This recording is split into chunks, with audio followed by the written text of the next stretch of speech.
কোনো একটা রাস্তা দিয়ে যখন একটা ময়লার গাড়ি যায়, আপনি যদি এর আশপাশে দাঁড়ানো থাকেন, দেখবেন যে গাড়িটা যাওয়ার পরও কয়েক সেকেন্ড পর্যন্ত এর দুর্গন্ধ আপনার নাকে লাগতেছে। তার হুবহু উল্টা জিনিসটা ঘটে যখন দেখবেন যে একটা বিয়ের গাড়ি যাচ্ছে, যে গাড়িগুলা ফুল দিয়ে সাজানো, একদম কাঁচা ফুল দিয়ে সাজানো গাড়ি যাচ্ছে, গাড়ি যাওয়ার পরও একটা ফুলের ঘ্রাণ আমাদের নাকে লাগে। হুবহু একই জিনিসটা আমাদের জীবনেও ঘটে। মানুষ হিসেবে আমরা হয়তো এমন অনেক জিনিস আছে, আমরা চাই না যে সমাজের এই জিনিসটা আমার উপরে প্রভাব পড়ুক, বা আশপাশের কোনো একটা মানুষের একটা খারাপ জিনিস আমার উপরে প্রভাব পড়ুক। বাট সত্য হলো যে ওইটা পড়ে। আমরা চাইলেও নিজেকে তার থেকে আলাদা রাখতে পারি না।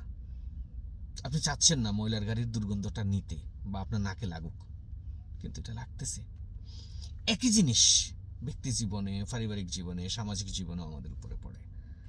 বহু জিনিস এমন আছে আপনি চান না, বা আপনি কখনো আশাই করেন নাই যে এটার প্রভাব আমার উপরে আসুক বা পড়ুক, বাট পড়ে।